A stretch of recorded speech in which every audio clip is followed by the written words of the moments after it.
Welcome back to my channel, everyone, where we drink coffee strong enough to show up on a drug test. I'm trying some different lighting today, so if I look a little crazy, never mind that. If I look fabulous, this is why. Anyway, today I wanted to talk about whether or not this job is for you, because I know there's a lot of hobbyists and beginners in my audience. But I feel like we need to talk about some realities that come with this job. So if you do want to pursue media composition, you know what you're in for before you start that whole journey. Number one, are you a business owner or are you an employee? Now, there are very, very few employee positions in this line of work. There are some full-time assistants, though those positions are very, very limited. Like, it's only for, super busy composers that work on really high-profile productions that have full-time, staff positions, because you have to have a very high income in order to afford people on payroll that you're paying nonstop. You need to have a huge amount of projects that pay, very high fees.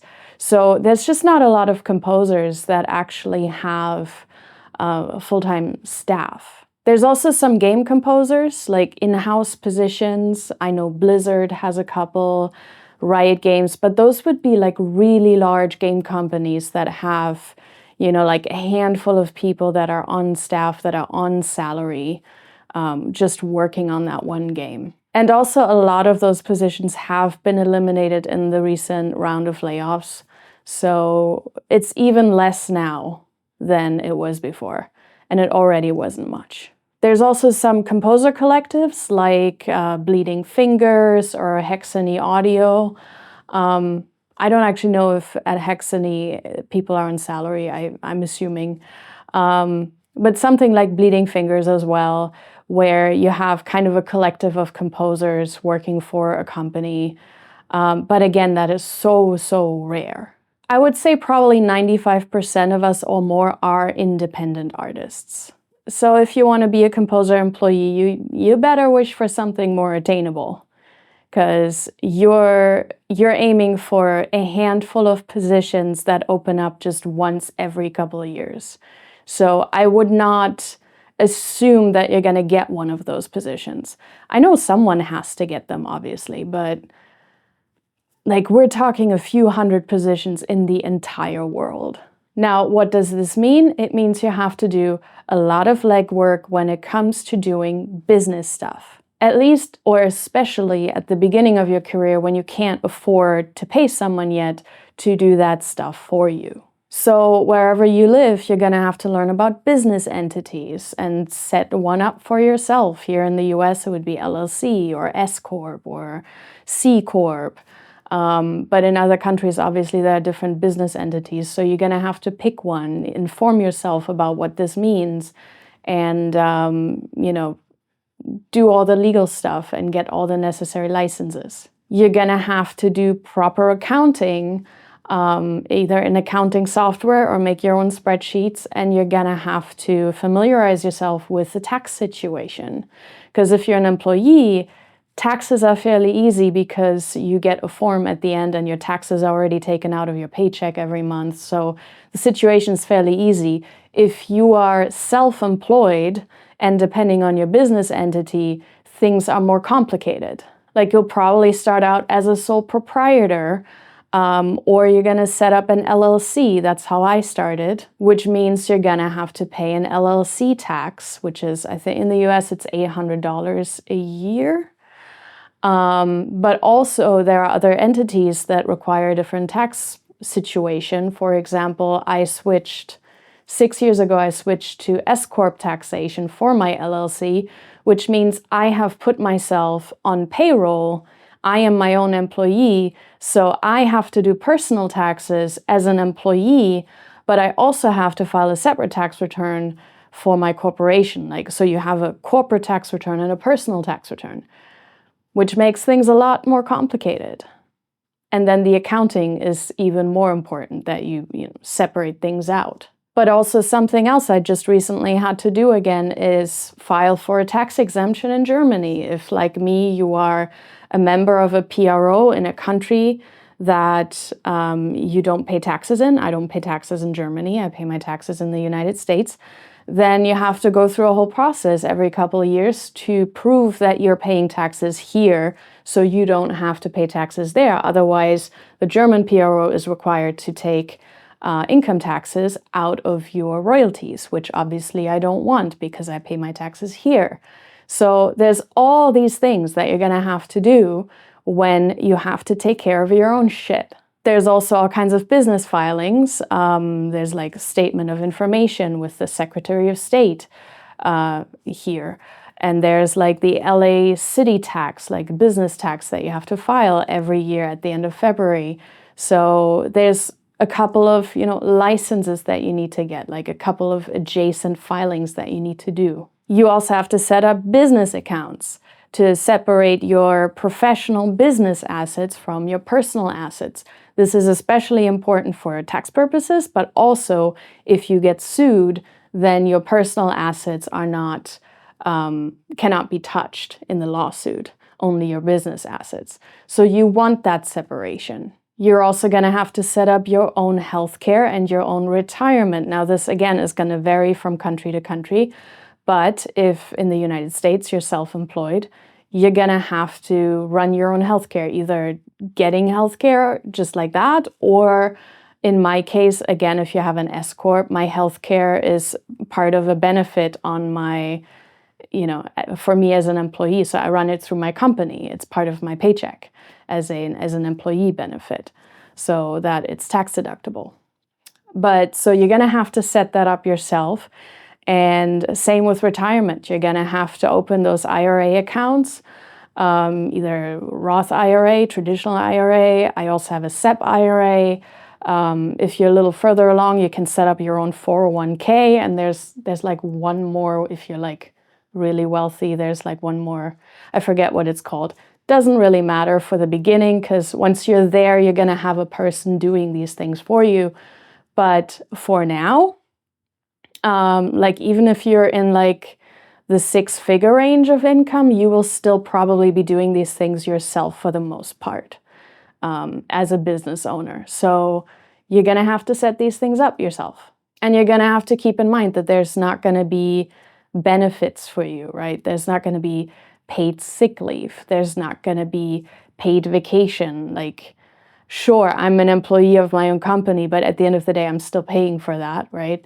And there's not going to be maternity leave or paternity leave for you. And then, of course, there's the whole management part. When you manage your clients, you manage your in-house team, you manage external personnel.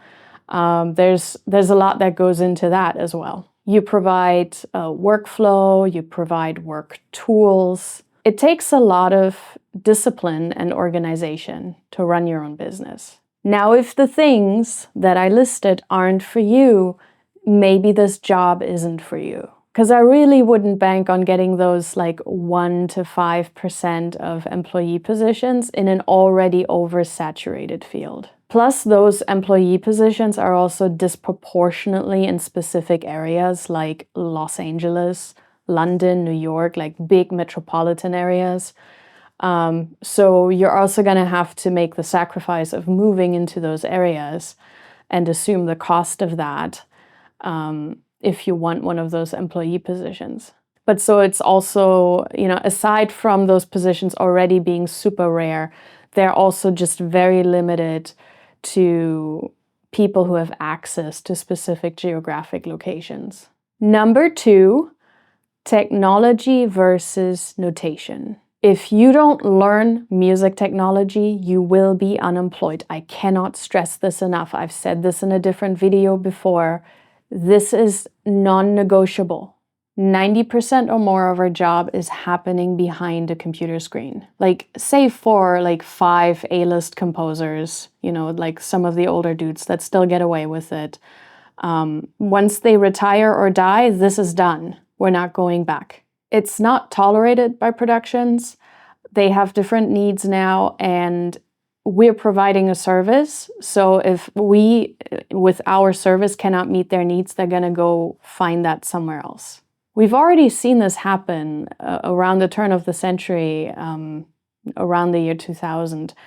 So that was about 25 years ago, where you had all these composers in town here in LA that were like super busy, that were constantly booked as, additional writers, arrangers, orchestrators, just all kinds of, composers throughout the 80s and 90s, partially 70s, right? They were super, super busy.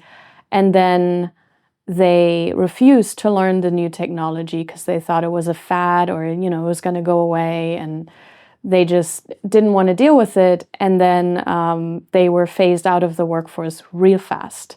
And a lot of them then went into teaching or just retired or just started doing other stuff. Because the industry spit them out real fast. It didn't even matter that they had, 30 years of experience and 100 credits. It didn't matter. They just didn't want to learn the new stuff. And so they were retired by the industry. So we're not going back. It's been a long time now. So if you don't want mock-ups and music production in your life, this job is not for you. Like, keep it as a hobby, that's fine. If you're a hobbyist, you can write with pen and paper, you can write in notation software, you can do whatever you want because it's your hobby. Nobody can tell you how to do that, right? You don't have a boss. So if you don't have a boss, you can do whatever you like. But if you want to pursue this professionally, you will have a boss. People will be paying you. Your bills will be paid by those people, and those people can tell you how they want you to do your job. Or maybe you're rich and you can pay other people to do it. Sure, I guess that's another option. The problem with that is that it still only works for scores that are 100% acoustic instruments, which isn't most scores. Like 90% of what you hear, the reality is that those are not just acoustic instruments, that's not just orchestra. Because that's just not what most projects creatively need. And it's also not what the people in charge are asking for right now. They want a modern sound that is specifically crafted for their production. And that often goes way beyond acoustic instruments that could be notated in the first place, or that could be played back by a notation software. It's a lot more sound design, exploration with electronic elements, which you simply can't do outside of a DAW. Like, some people keep asking me about AI and like how notation software playback is getting better to sound more and more realistic, and do we even need mock-ups anymore then? And that's completely missing the point. That's completely missing the point that it doesn't matter how well your notation software can imitate an orchestra when the vast majority of projects do not use the orchestra in that way. You won't be asked to exclusively write for orchestra most of the time, so it's completely irrelevant what your notation software can or can't do.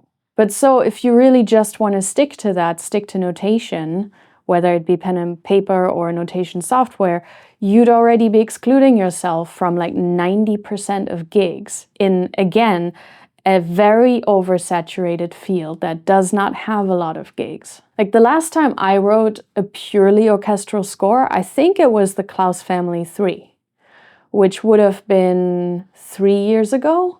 So if I limited myself to just orchestra, I would have been unemployed now for 3 years.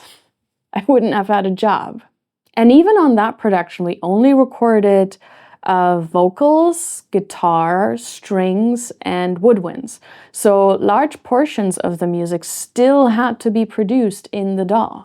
And even those few scores that are entirely orchestral and only use acoustic instruments, you still need to do mock-ups to present to the filmmakers before those scores can be recorded. And then aside from that, at the beginning of your career, you're not going to be working on stuff that is going to have recording budget. So even if you do orchestra, you're not going to have the luxury of recording anything. So your mock-up has to be the final product.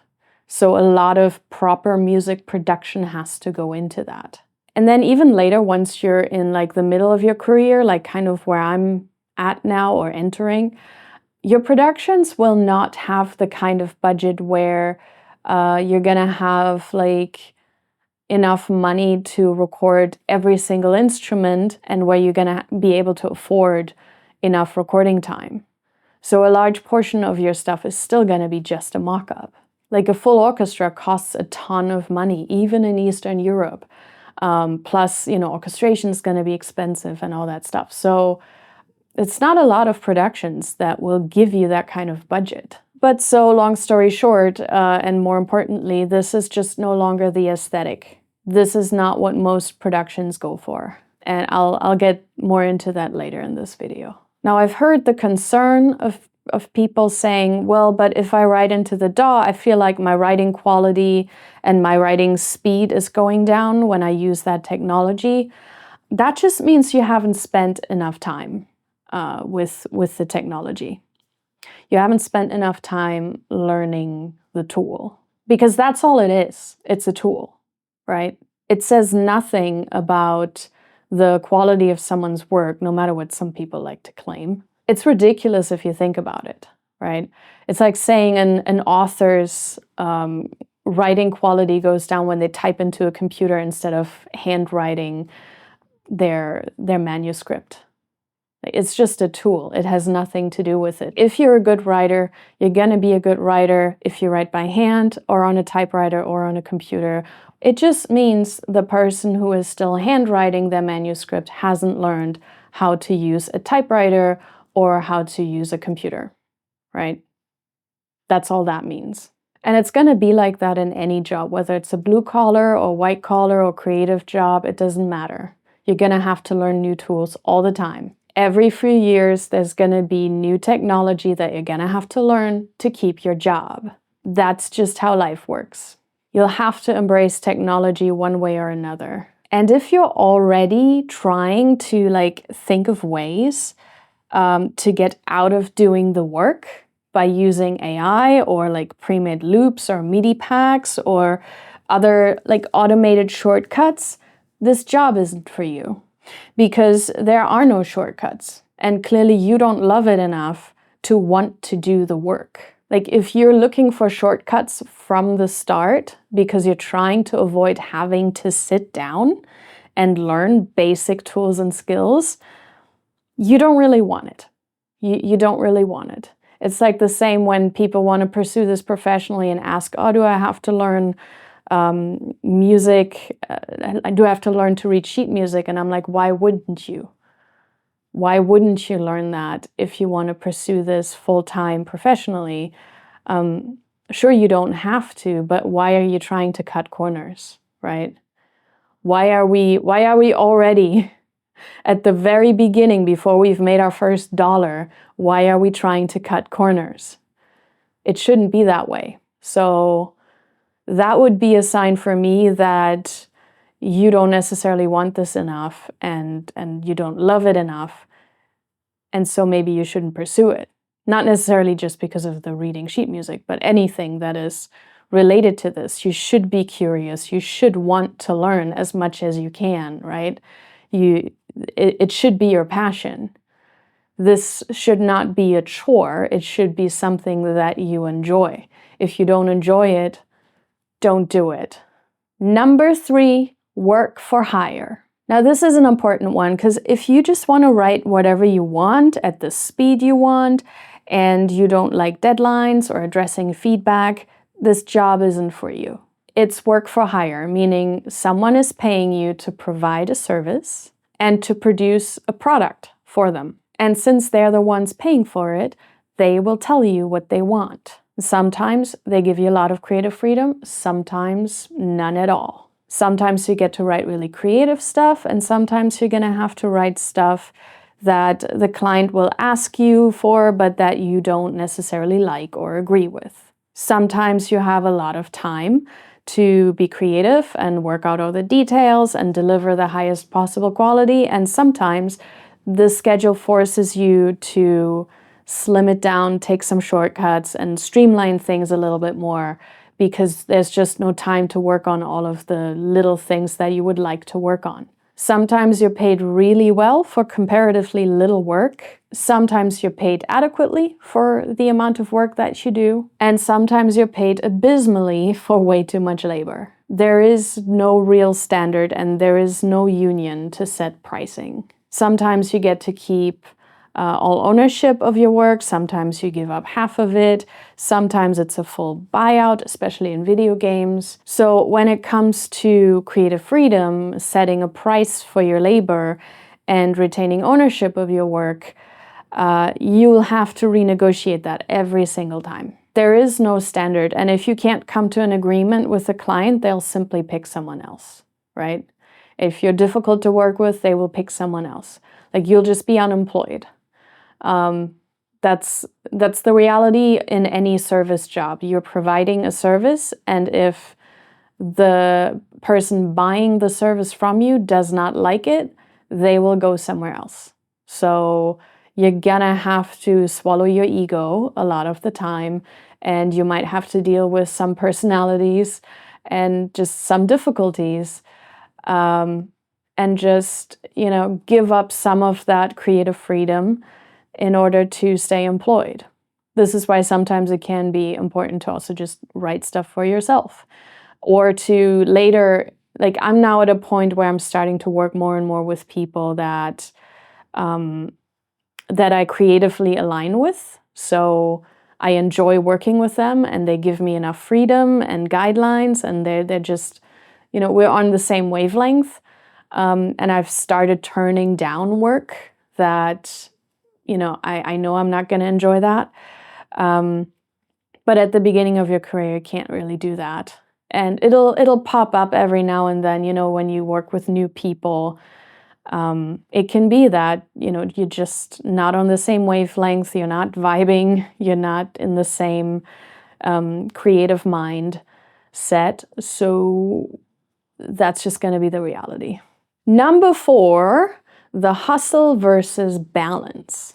Now, if you want a good work-life balance, this job might not be for you. I've talked to a lot of people coming from other related or unrelated fields, wanting to do this as a side hustle or wanting to switch into this profession entirely because it seems more relaxed than what they're doing. And I don't know where that idea is coming from, because that's not the reality of this job at all. As much as I despise the hustle and grind culture, the reality is that this field is oversaturated.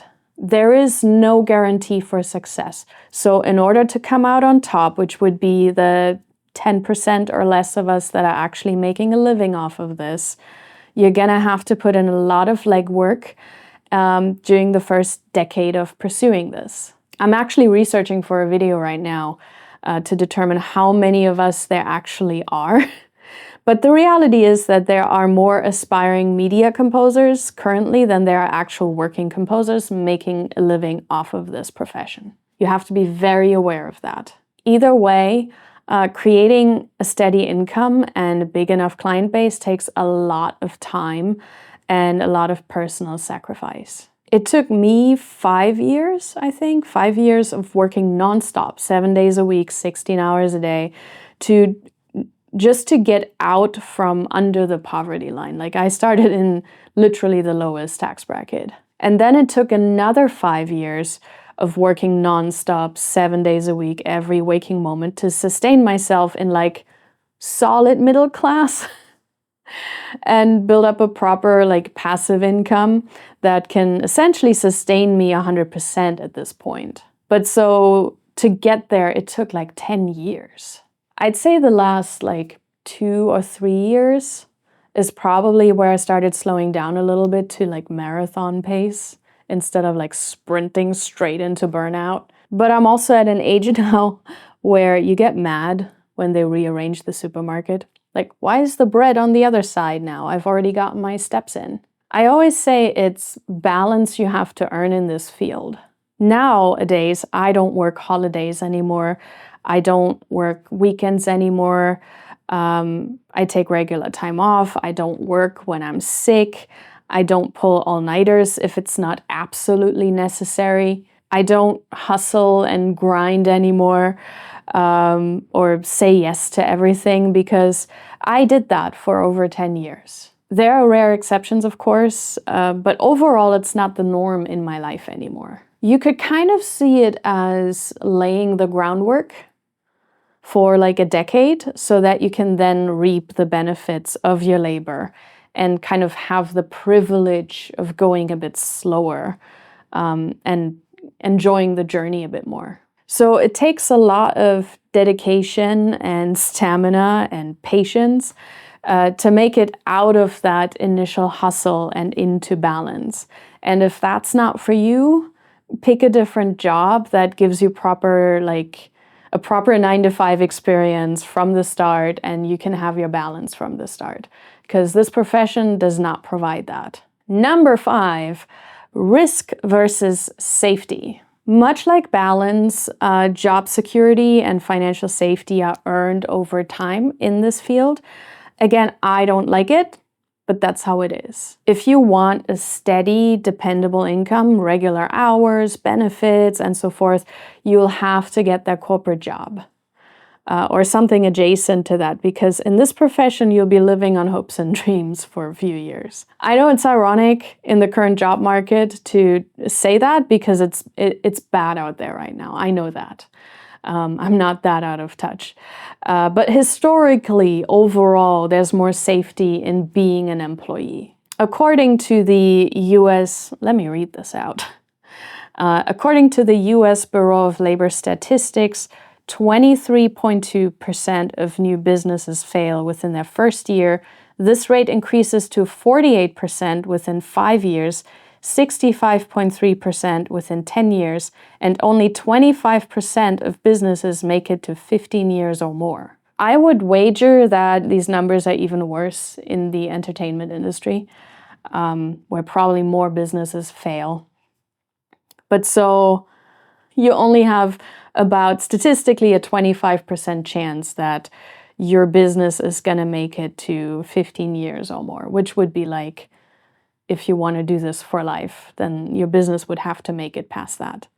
I'm now at like 13 years, so we haven't quite made it to the 15 yet, but we will. But so there are many ups and downs when it comes to being booked and being financially secure during the first decade or so. There's a lot of risk involved.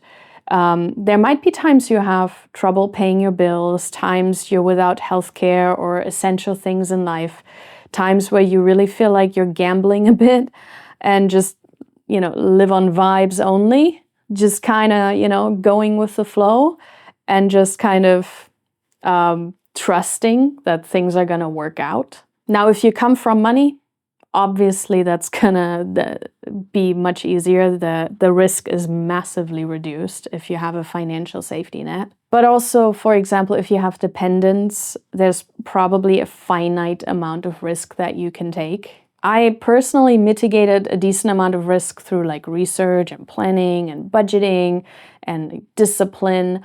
But at the end of the day, there's also a certain amount of luck you need for things to work out in your favor. Like I said, a portion of this journey does feel quite a bit like a gamble. So how much risk you're willing to take and how much risk you're able to take is already very much dictated by your circumstances, of course, but it'll also determine whether this highly risky path is really for you or whether you should not necessarily pursue this full time. Number 6, marketing. This is kind of a sore spot for a lot of people. We live in a world where the opportunities in the arts have become more equitable, okay? That's a good thing.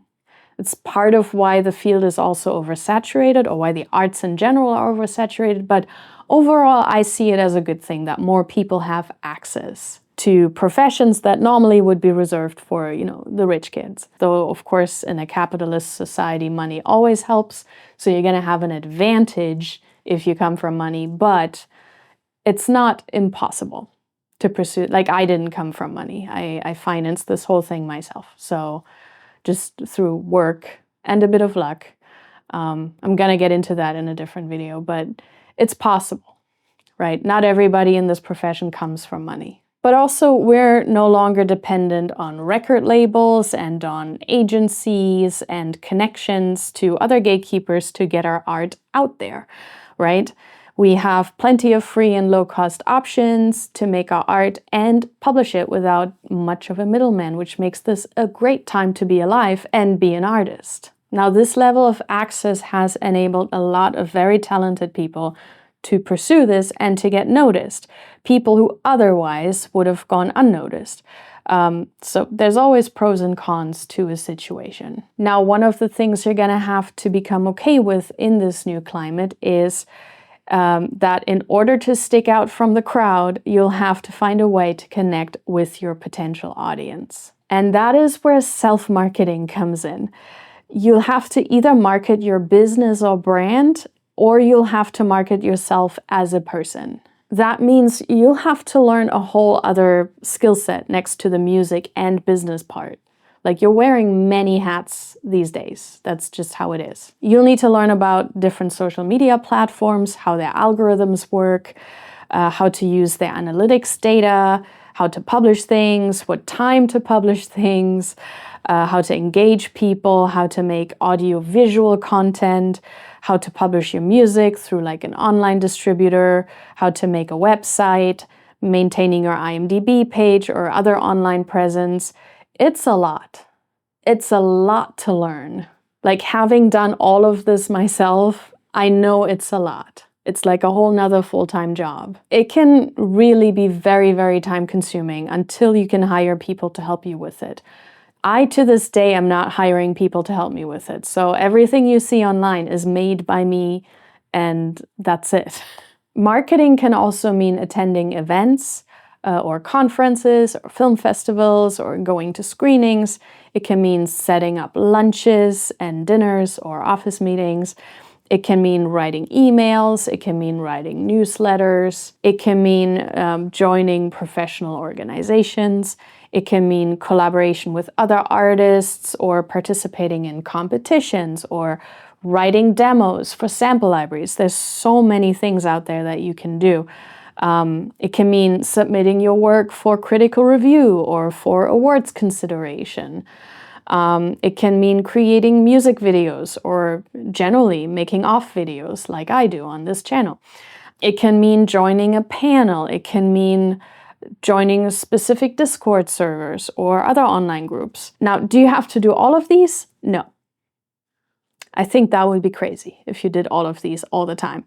But you have to figure out what strategies suit you personally, what works for your personality and your art form, and then consistently focus on those strategies for an extended period of time. I should probably make a whole video about this at some point. But the gist of it is, if you only want to write music and not participate in any self-marketing, it's gonna be really rough. You need a lot of internal connections, recommendations, word of mouth. You'd need like a professional PR team. But even a professional PR team cannot connect you with your audience in the same way that you yourself can connect. Because once you have professional marketing people involved, it loses a little bit of the personal touch, right? So, and especially these days, people really like the personal touch. People really like connecting with you without that PR filter in between you and the audience. But so if you don't want to participate in any of that, you're gonna need to have a lot of advantages, like a lot of pre-made connections in order to succeed in this. Like, I think you're gonna have to make your peace with the fact that this is just now part of the job, whether you like it or not. Number 7, being a stylistic chameleon. This is an important one, potentially more of a one about taste or personality. If you hate 90% of the music that is currently being made because you have this very limited idea of what's good, your taste and your musical tolerance might not be big enough to do this job. Like if you're getting into this saying, oh, melody is king, only music with a clear melody and only music with orchestra the old-fashioned way, only that is good music and that's the only thing I want to do, everything else is just garbage. This job isn't for you, I'm sorry. This just might not be it. Because your taste and your musical horizon are just so limited. Like you're gonna have to broaden that in order to do this job. Like here's the issue, and this is expanding further on a previous point of mine. A lot of educational, like film scoring resources, be it institutional or not, they focus heavily on the orchestra and the old-fashioned way of scoring, as if it's like the be-all, end-all of media scoring, when most available gigs are not that. Or at the very least, they're like a mixture of orchestra and electronics. Like, I get it. I get that you want to write like John Williams or your other more classical, traditional heroes. I get that. And you put something like that at the top of your reel to, you know, show off your craftiness. But the only person who has managed to make a career out of that in recent years is Gordie Howe, I feel. Nobody else has managed to make a whole ass career out of that.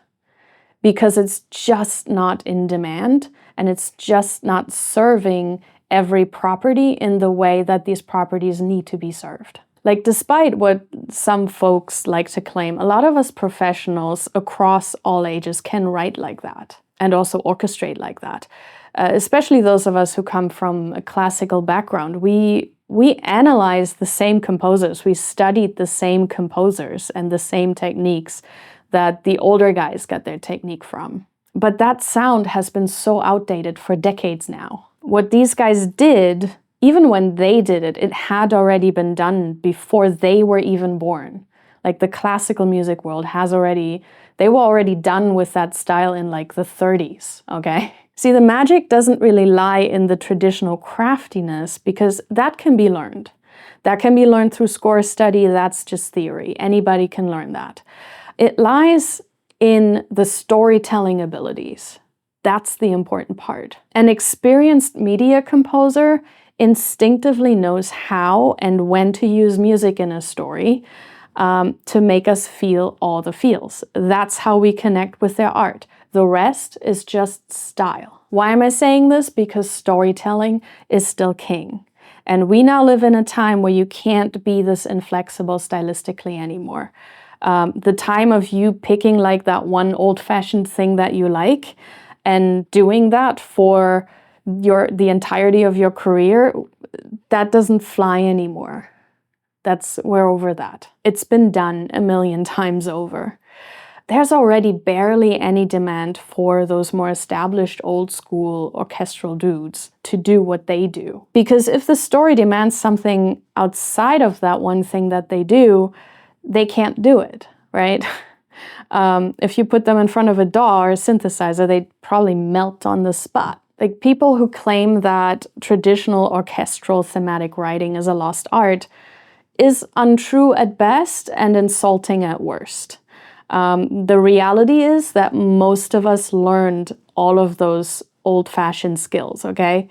If you think that the way things were done 40 years ago is the pinnacle of film scoring and that's how it should be forever, and that's, you know, the highest form of the art and everything else is garbage, you're not open-minded enough for this art form, because that's what it is. I mean, it's commercial art, but it's still art. You know, thinking something is inferior just because it doesn't conform to your little narrow taste, that's weird. That's not what a real artist would do. And that's not even talking about the expenses that come with being this inflexible, right? There's barely any productions that will buy you a full orchestra. I've said this earlier in this video. Someone like John Williams gets a proper size orchestra and rehearsal time, which nobody else is getting, right? If you work with John Williams on a score as a musician, you have to attend all of the rehearsals to be allowed to play on the sessions.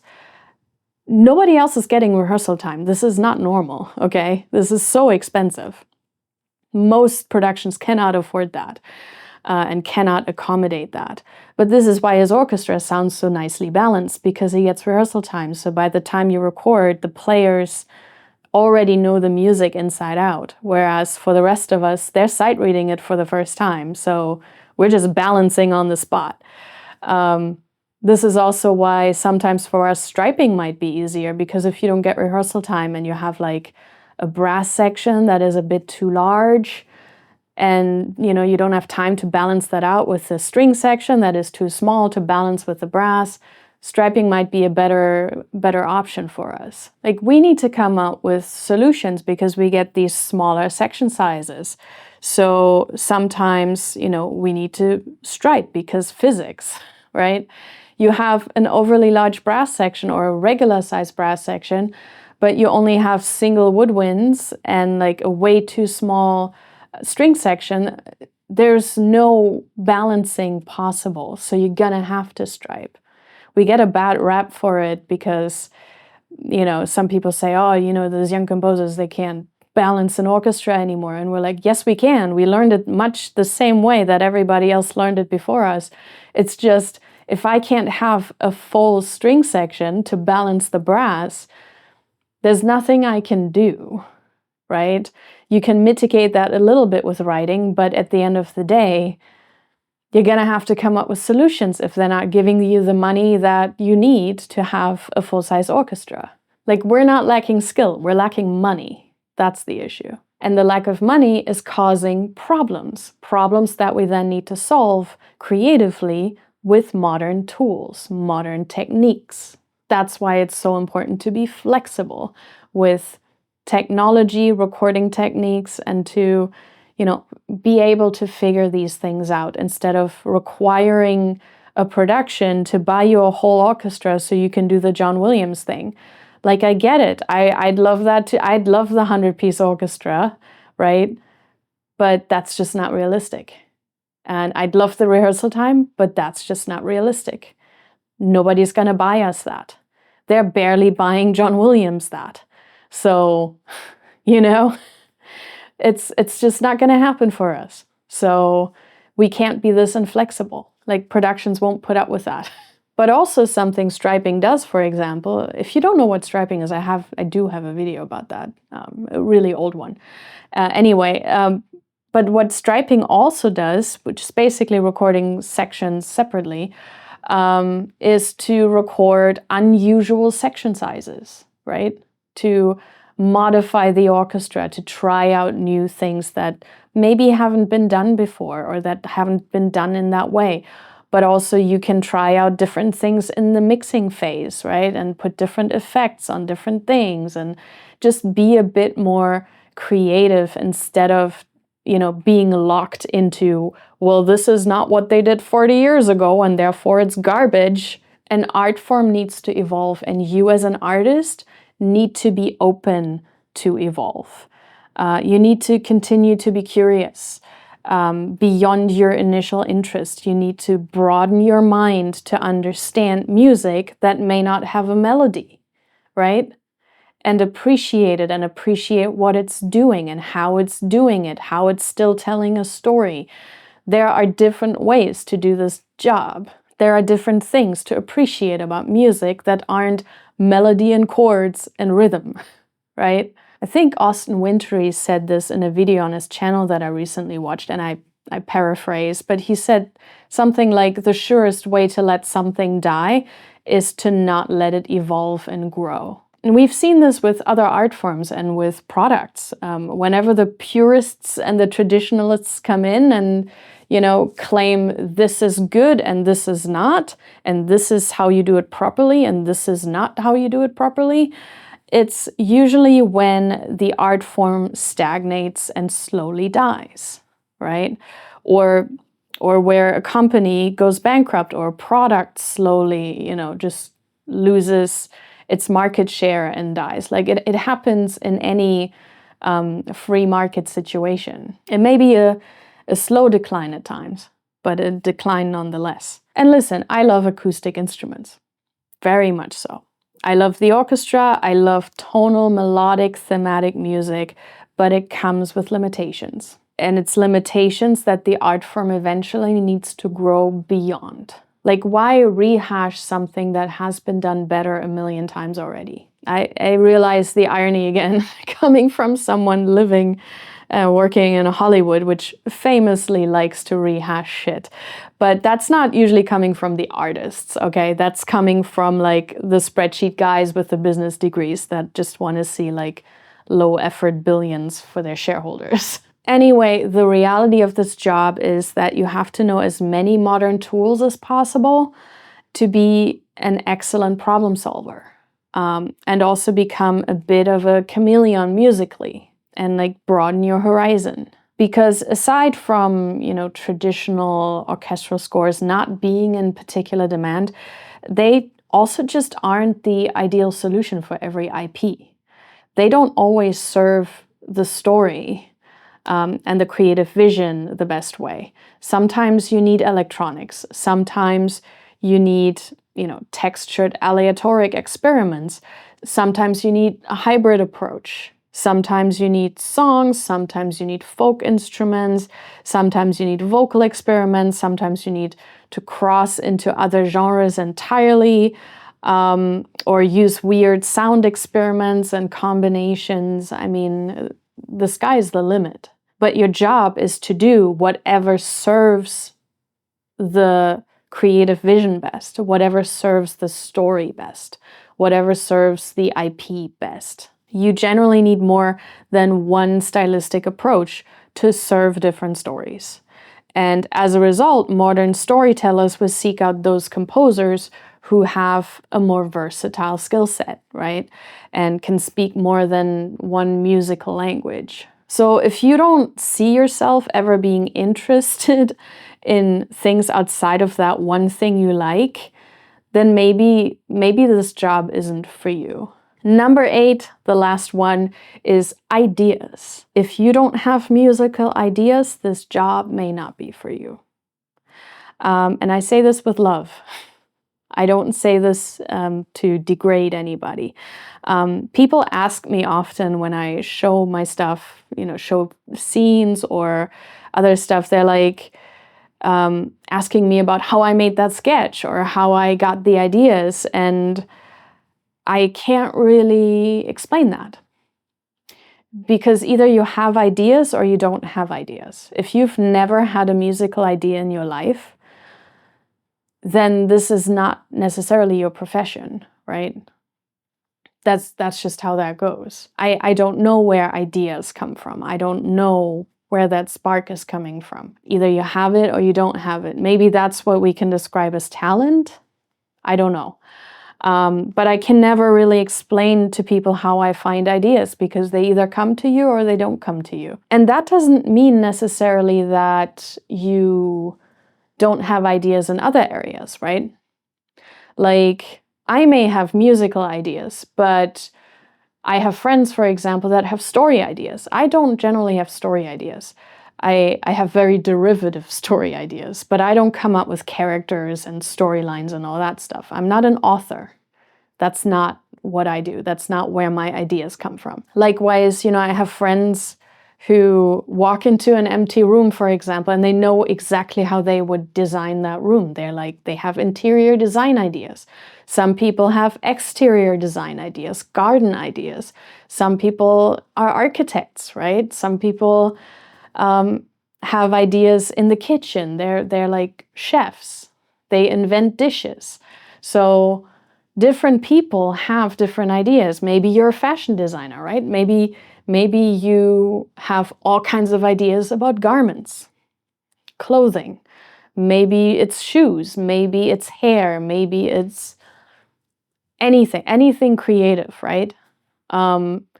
Just because you don't have musical ideas doesn't necessarily mean you don't have ideas. It might just be that your ideas lie in a different field. Maybe that's where your ideas come, and it might just not be music. So I would try and identify that and see if you have musical ideas or if your creativity is actually in a different field. Maybe it's painting. Maybe it's photography. Like, there's so many things, right? And I'm creative in some of them and not in others. And That's okay. That's okay. Not everybody has to have ideas in the same field. But I assure you that every person has ideas in something. It might just not be music. But anyway, identify that for yourself, because you can love music as much as you want. If you never have ideas, you're going to be struggling so hard with a job that is literally coming up with ideas. Like, I would struggle the same way if someone put me in front of creative writing assignments, like stories. I would struggle every day of my life because that's just not where my ideas come from. So I should not be a screenwriter and I should not be a book author. 100%. And that's okay. I can live with that. Anyway, I hope this was helpful and not too depressing. And I hope this is going to help some people on their journey as they're starting this, deciding, or especially people who are undecided yet whether they want to pursue this or not. I hope that is helpful, and go practice.